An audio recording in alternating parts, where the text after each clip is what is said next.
我最憎人講早知兩隻字，早知10年前就買 Bitcoin 啦，早知就一早喺高位放晒個股票佢啦。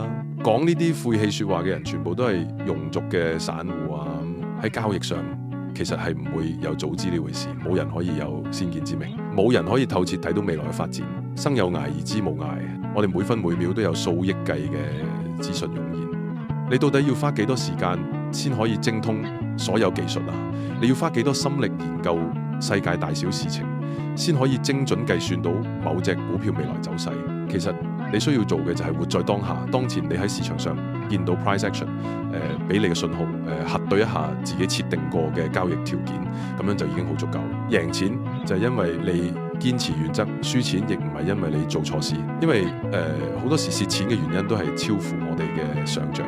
與其糾結過去，不如調整自己心態，唔好有情緒化交易，設計好晒所有買入賣出持有嘅交易方針，你就唔會再講早知，你亦都會發現你唔會喺介懷以前嘅事情。